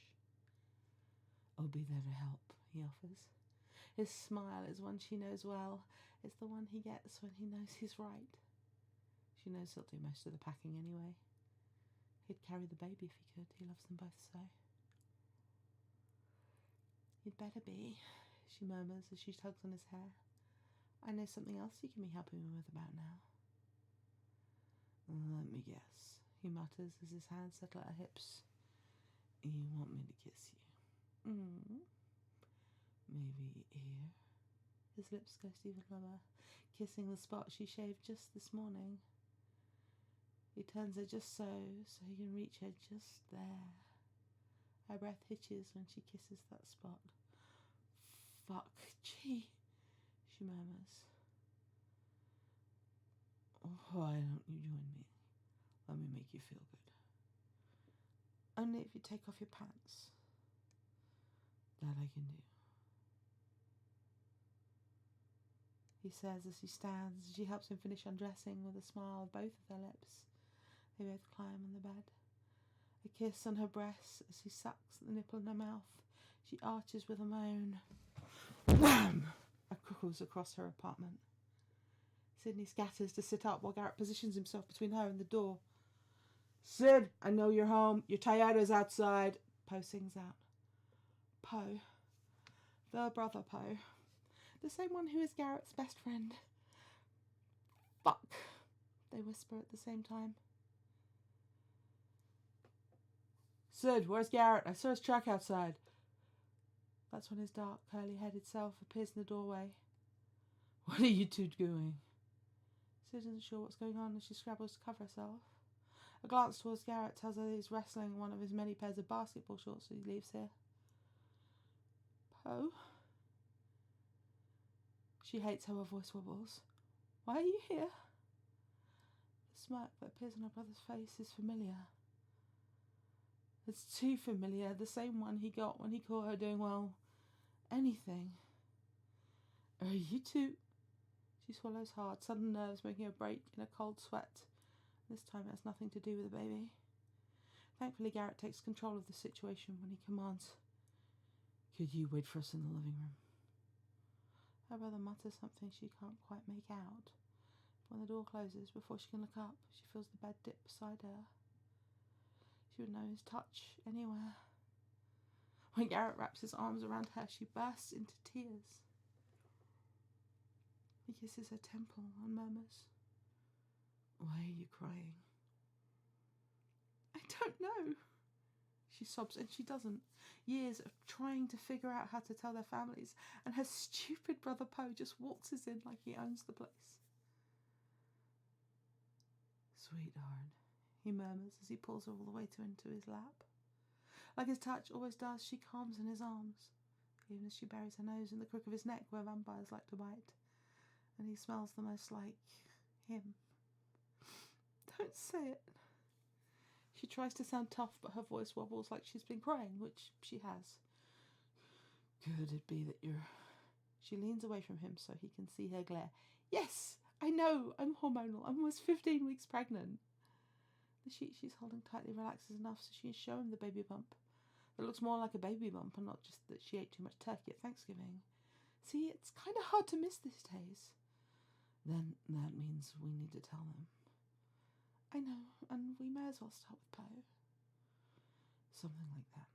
He kisses her nose, and before his kiss lands on her lips, get dressed. Wait for me? Always. His soft murmur washes over her like the waterfall they visited several months ago. If his calculations are right, that's where they got started on this new life. Not so hidden away, deep inside her. When she hears him talk to her like she's amazing, it barely compares to the way he watches her when he's around. It's no wonder they ended up here. Once she finished school and announced she was moving anywhere but their small town to begin her beauty career, she was still surprised when he sent the text wondering where she was on that first Saturday night away from home. She always thought he was cute and sweet when he wanted to be. After all the years of him, she guesses that's when he finally started to grow on her. Even when he learned that her date for senior prom stood her up. She didn't say anything about seeing Dean later at school with a black eye. He wouldn't even meet her eyes when she wanted an explanation. The boy almost ran from her. When she saw Garrett with bruised knuckles, she always wondered until that night on top of the onion. Finally brave, she asked, and he answered with a kiss, one that she felt all the way to her toes. With the familiarity of lovers, they helped each other find their clothes. Nothing really fits. She hasn't been shopping yet, so she picks out her favourite sundress from the summer that just ended a couple of weeks ago as blessed cooler temperatures invaded their mountain, paired with a sweater. She still doesn't feel ready to go and talk to her brother. But when Garrett takes her hand, she knows she can as long as he's by her side. The bedroom door opens with a creak, but silence greets them. She's not so sure what to expect, and Garrett has a look on his face she's seen before. On the evenings, the neighbourhood boys would gather to play football in Garrett's front yard, since he had the biggest one. Yard, that is. Several times his team was about to lose, when he would just get this determined look. Jaw set, eyes narrowed, his mouth a straight line, and she knows he's not going to lose. Her heart also does the happy tap it does when she thinks of them. She squeezes his hand, that still has hers, and that earns her a quick kiss. I heard the door open. You two can do that later. Right now you have company. Poe calls. You're hardly company, she complains as she rounds the corner leading to the living room. Ready to face him, she meets Poe's stare, and he looks at her. And she watches as his gaze shifts to Garrett, then back to her. Since their love affair started, she thought 1,000 or 1,000,000 different ways this meeting would go, but not the huge grin that appears on Poe's face. Is this what I think it is? Poe asks. It is, Garrett answers before she can. Oh, thank you, baby Jesus! It's about time you idiots decided to be together. How did I know? He asks before they ever have a chance to. Because every time we play, Sydney would have to play too. Even when we were teens, dear little sis was there too. Not to mention the last couple of years. How you two would ride together to family events. None of us believed it was to save money, except maybe Grandpa. Maybe Dad.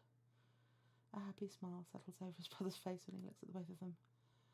I'm glad this happened, Garrett. Don't hurt my baby sister. I'll have to kill you. Noted, and not planning on it. Garrett replies with the biggest grin, except for when they discovered the peanut was coming. He lets go of her hand, only to pull her to his side, where he wraps his arm around her in a hug. I've got to call Nana, Poe declares as he puts down his legs where she knows he keeps his cell phone in the cargo pants. My Nana? Garrett asks. Why do you need to call my grandmother? Because we won the pool. I figured you, Garrett. He pauses long enough to punch his best friend in the shoulder. Would have already proposed. He did, she adds. He did. Poe's excitement makes his voice pitchy.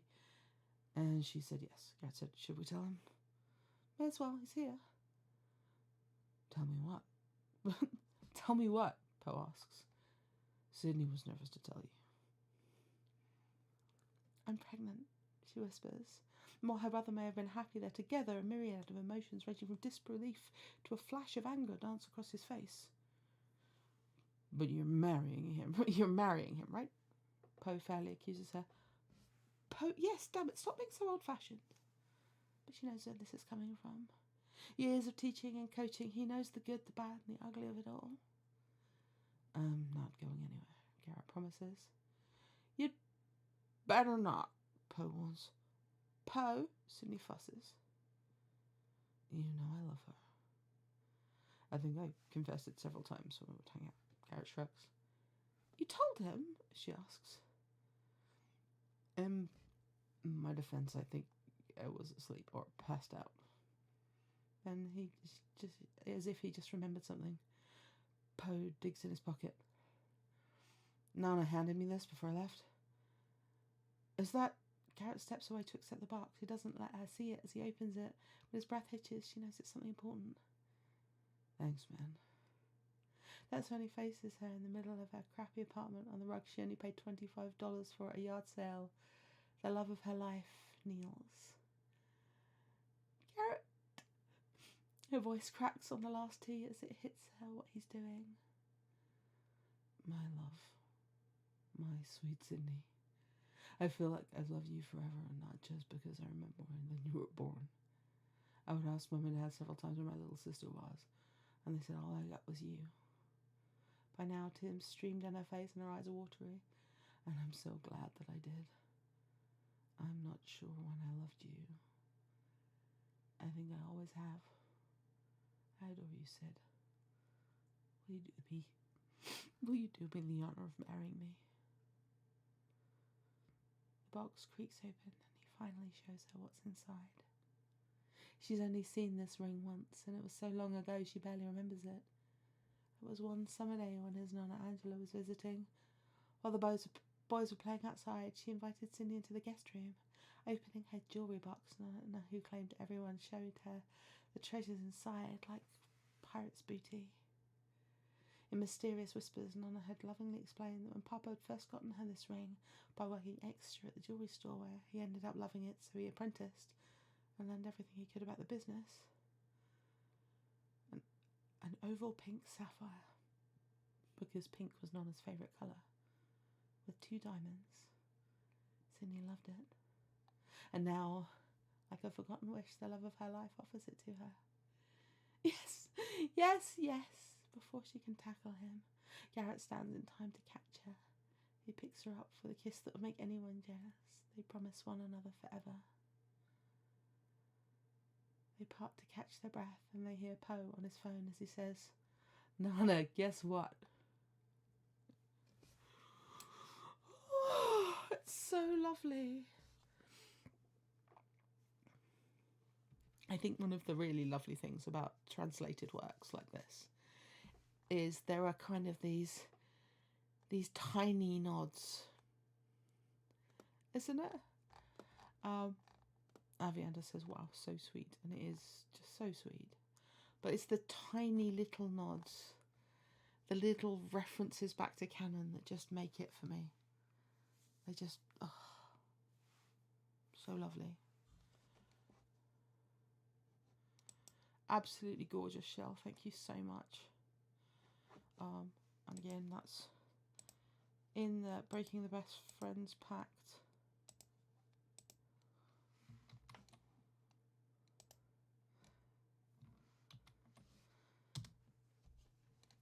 Which some of the other stories in there are okay too. I mean, you know, there's some lovely other stories in there. Not as good as Shell's, obviously, but you know, it's a good bath book. This one.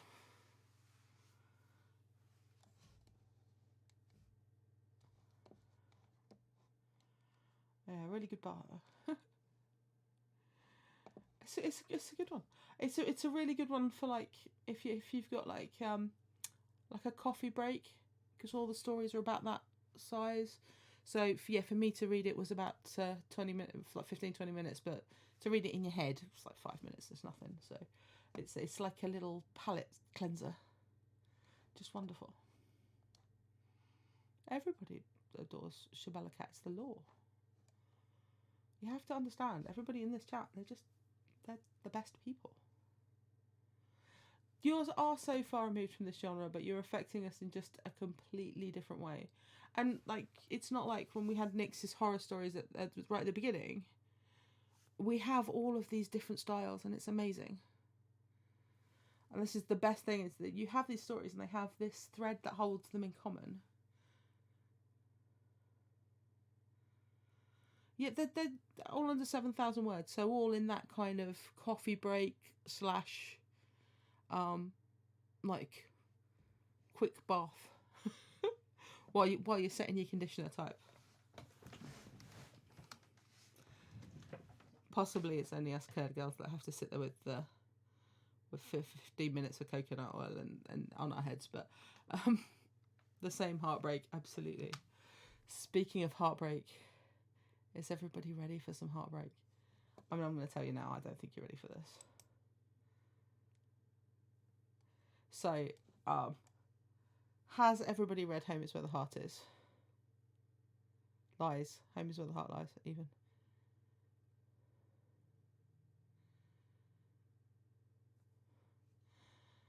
So, most people are agreeing that they have, and yeah, there are so many things that Chele MacCabe says, there are so many things that I read that I never thought I'd even ever like, and I love them. You're about 3/4 of the way through. Has this so you're in the midst of getting your heart broken, aren't you, Green Umbrella? This is not going to help.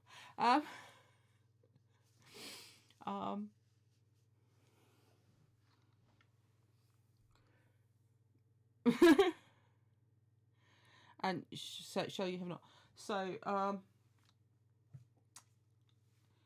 Home's Where the Heart Lies is the story of a young woman finding herself.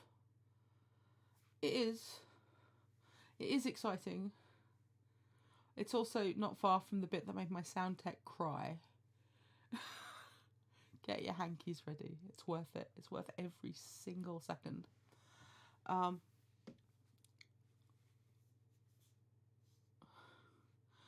was testing, when I got the new mixing desk, I was testing the new mixing desk with the sound tech that helps me with all this.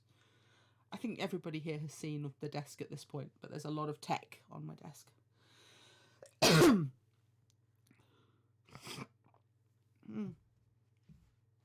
So yes, this is, as Avianda said, this is an excerpt from a prequel.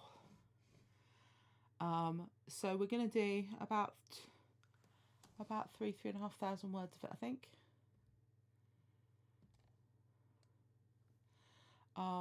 But yeah, this is an exclusive to the stream for the prequel, and it is Ben's story. So yes, in Home is Where the Heart Is, Ray finds herself working community service. That's what I'm trying to do. Avianda's like, context, I'm trying. Ray finds herself working community service in a homeless shelter and finds herself drawn to a homeless veteran. And the Home is Where the Heart Lies is very much Rachel's story. And it's about her coming of age. But Ben is a character very much of his own, who has his own merit. He's not a prop in her story. But I love that you are writing a prequel that gives us more of his story. And I don't want to give too much context for the book because it will be a bit spoilery for what we're about to read. So, are you strapped?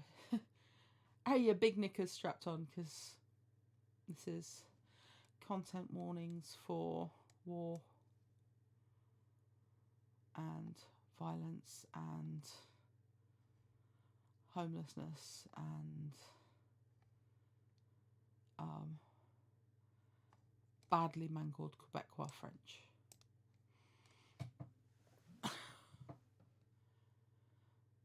It is not written as badly mangled.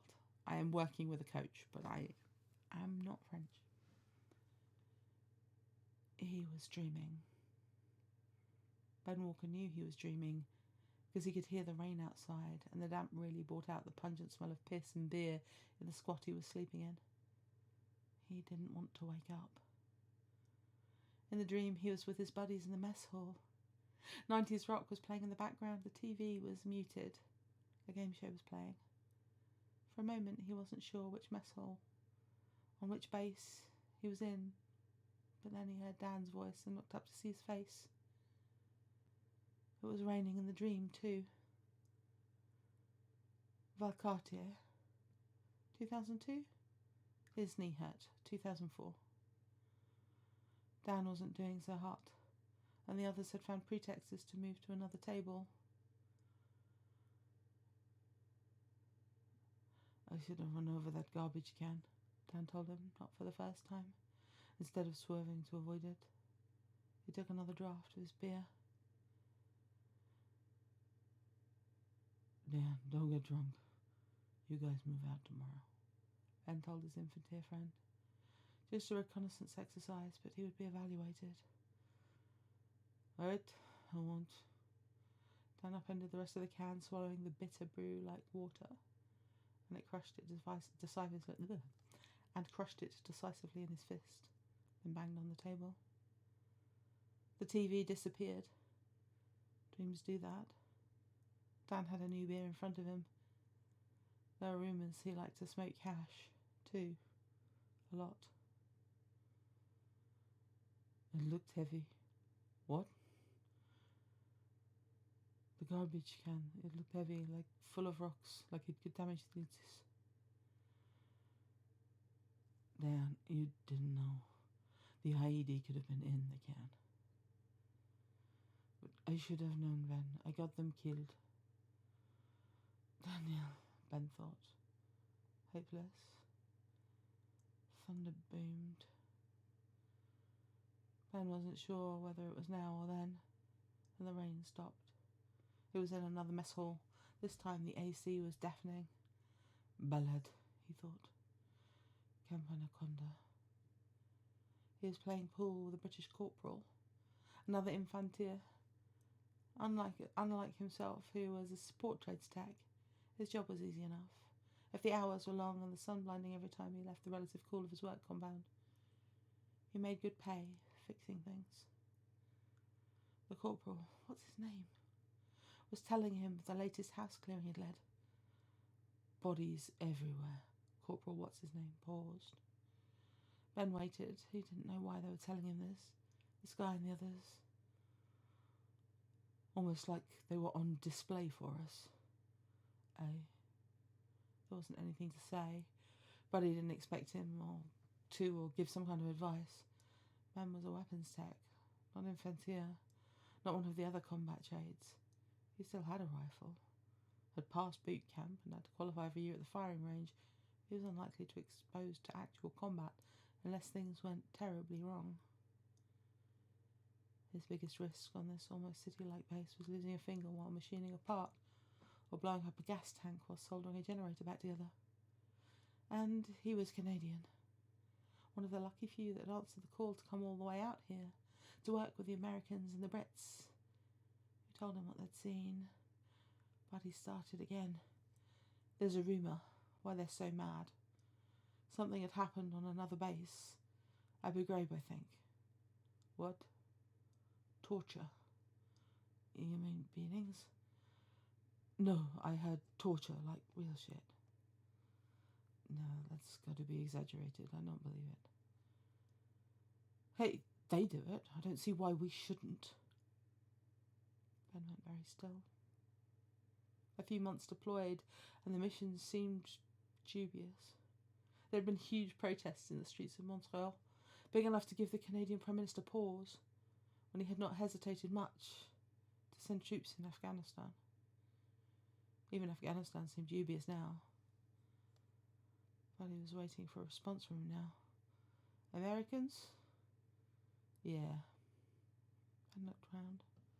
He was outnumbered by Americans. Not even his work buddies were in here right now, and he doubted they'd support him if he chose to make a deal about it.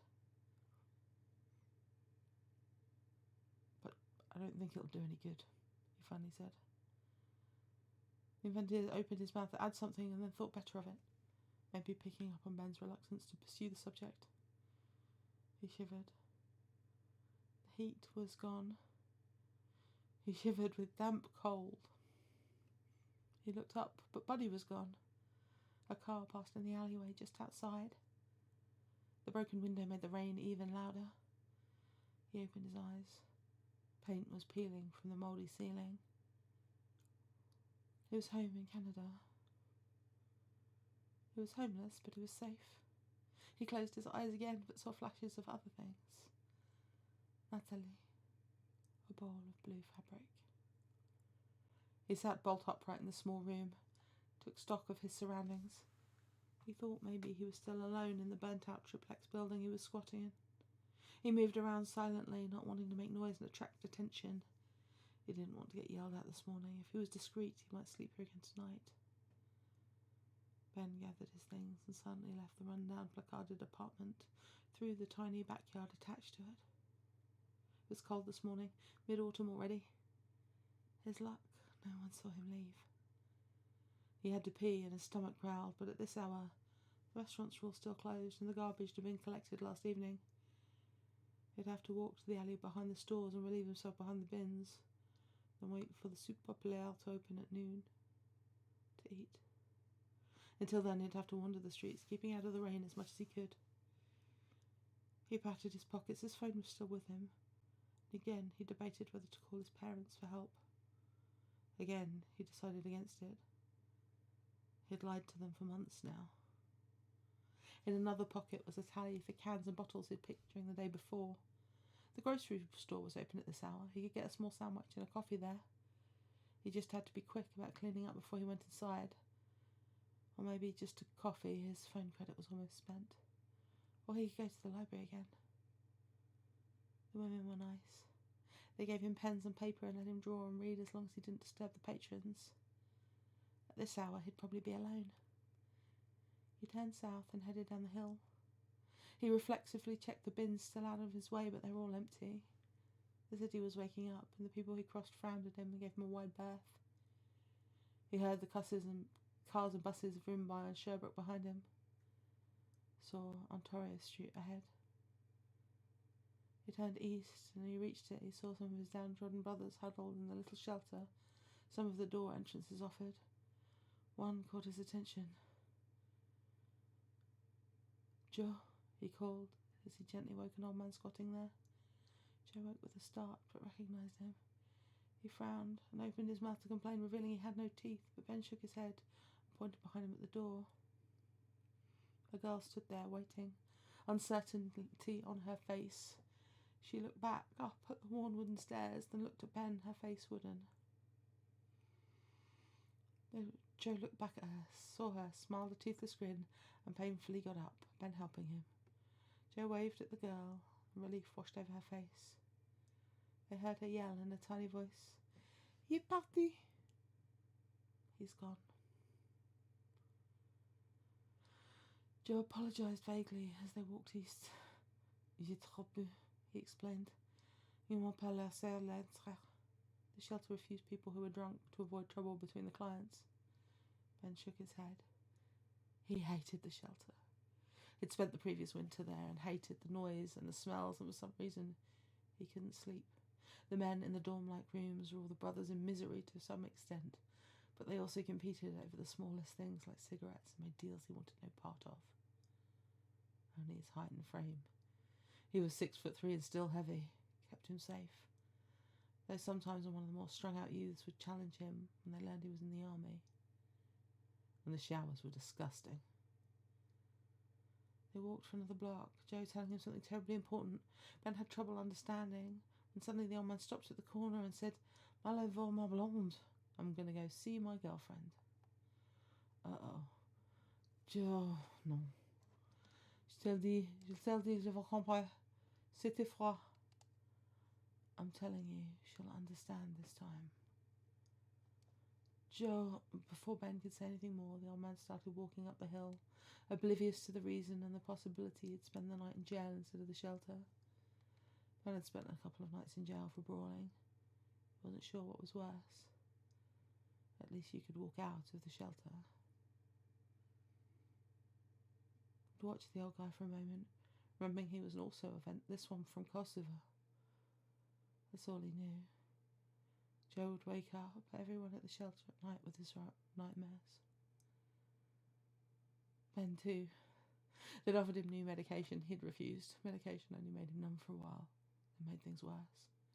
Stopping it had almost killed him. He continued walking until he made it to the library. When he got there, he stood in the doorway, cold and damp, though the walk had warmed him a little. He stank. He knew he stank. He had to wash his coat. He had to wash himself. Maybe he'd sleep at the shelter tonight after all, so he could at least clean himself up. The door was locked. He checked the schedule displayed behind the grilled window. He was earlier than he thought, so he sat down, huddled in the corner and watched the people and traffic. After a while, he fell into a half-sleep, half-aware, waiting. He did a lot of waiting these days. He didn't know what for. Places to open or close, people to meet with him in the park, something to happen. He didn't know what. Winter was coming. He looked at his coat. It was still in good shape, if stained and dirty. He checked his red woolen scarf. That was good too. No new holes had appeared. He pulled it off and rearranged it and sound himself even tighter, feeling its scratchy warmth against his throat. Natalie, he thought. Then his heart shied away and the memories came anyway. The plush softness of her lips as he thanked her for the gift. It had taken her weeks to make it. She'd given up on baby clothes as too difficult, but she could make a scarf for the daddy. I'm going to stop there just to make it extra heartbreaking. Is anybody else both like desperate but also slightly afraid of how much they're going to cry when this prequel comes out? Aviander, you got me again. Every time.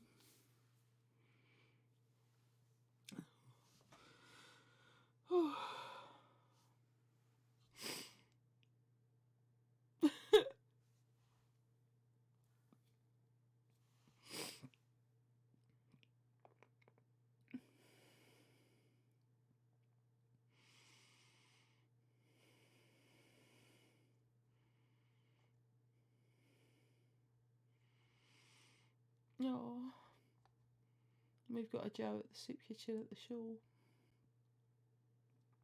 Doesn't quite remember why he shouldn't be doing the things he's doing.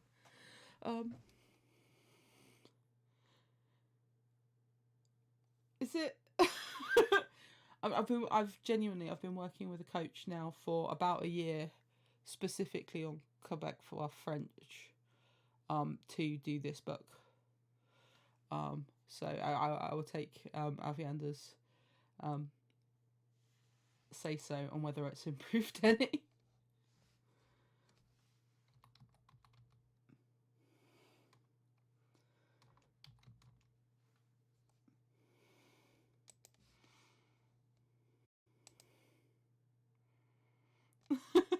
Thank you.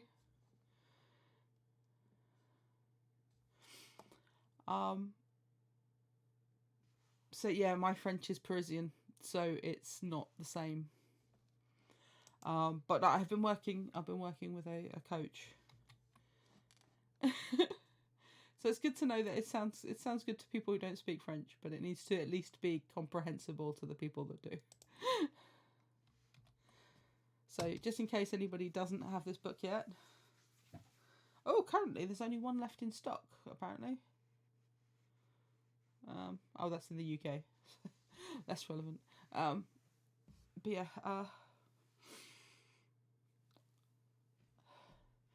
So yeah, this is the very last one of these. I haven't quite decided what I'm going to do, whether it's going to be a podcast. I quite liked the way it worked on the stream. So I might go to a monthly stream. And have an author come in and either narrate some of their own work or I'll narrate some of their work for them, and we'll have a chat and do a bit of a. So I think I liked the format of this. It could be that just because Nix is a super good guest, but it was good fun. Oh, I feel a bit like I should have picked a different one to close on. I did have another story that I really did want to read because a a writer that we all know and love, pulp writer. Does everybody know pulp writer? Is writing an original book, which is a time travel story that involves Errol Flynn, like the actual person, Errol Flynn. And I really wanted to do some of it, but my Errol Flynn voice isn't quite where I want it to be. So I will keep people updated as to when that's coming out, but it should be. It should be. Yeah. Do you want like the first 5 minutes?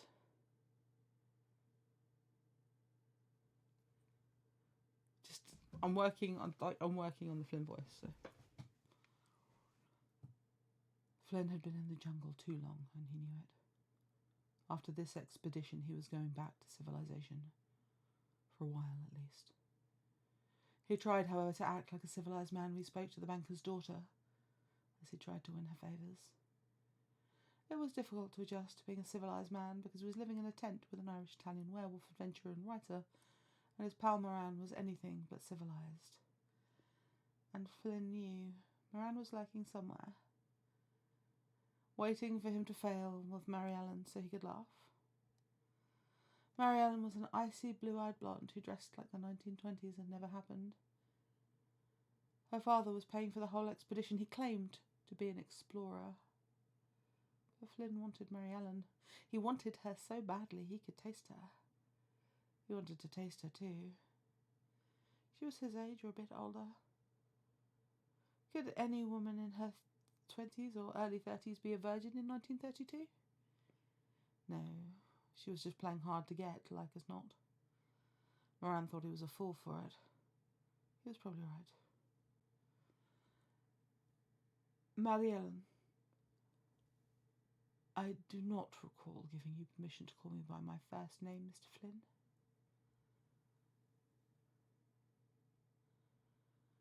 Well, you can call me Errol. Flynn hated his given name. Everyone called him Flynn or Flinny. But he'd let Mary Ellen call him any damn thing she wanted. He was feeling lonely and desperate, and mad dog painfully fucking horny. Mrs. Godalming, it's a very warm day today. I was wondering, would you like to go swimming with me? I have no bathing costume, Mr. Flynn, she sniffed. That's all right, miss. You won't need one. I don't have a bathing suit either. It wasn't a small slap. It was one of those eye-crossing, ear-boxing, dizziness-inducing slaps that women felt free to dole out to a man if he offended them. Mary Ellen huffed. Flinny, I'll go swimming with you, Moran said. I've been swimming with you, Moran. You've got scars all over your body or something. Mary Ellen laughed. Moran, you ought to watch out for a man like Flynn, Mary Ellen said. I have been. I'm glad I didn't miss him. She huffed away too. The staccato East Coast American accent, like a comment on a bullet, like the comment a bullet made when it left the barrel of a gun. That phrasing. That was proof of Moran, but Flynn thought his pal was lurking about. Moran hated women like the banker's blonde daughter. Had told Flynn not to bother. Moran had thick, curly black hair with hints of dark red in it. Burgundy black, you might call it. His unruly hair was also growing out of an over-under haircut shaved close at the sides, and fell into a pair of blue eyes that looked wolfish. Lewis Carroll was thinking of Moran when he wrote about the beast with the gently smiling jaws. He even had his knuckles tattooed with werewolf. Were on one knuckle and wolf on the other. Moran pushed a bit of his hair out of his direct, blue, mad scientist intelligent eyes, which looked downright feral as the man's full lips twisted into a grin.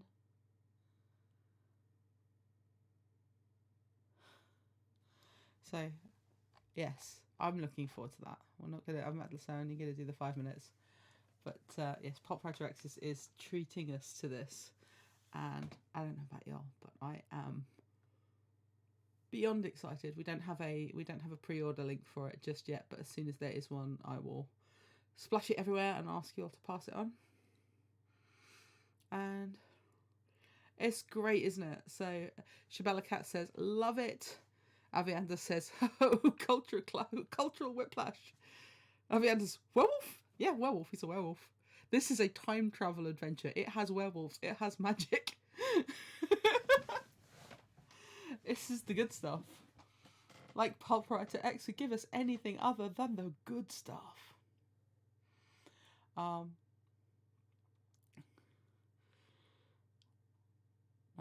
This has been an honour and a privilege. Thank you so much. For Green Umbrella 03 says it's gonna be amazing. It is. As soon as we have a pre-order link, I'll put it out, and everybody just needs to spam it because I need this book. Thank you everybody for coming along and joining me on these adventures. This has been absolutely instrumental in my recovery. It will be up. This will be up on YouTube in about an hour. I adore you all. Thank you so much. Yeah, Green Umbrella says, I miss you so much. I hope you do this monthly or something. Avian says, thank you. Good night. I am planning on doing something monthly. I liked the format with the guest, so I think that will probably be the plan going forward. So feel free to hit up my inbox if you would like to be a guest and come and talk about your work.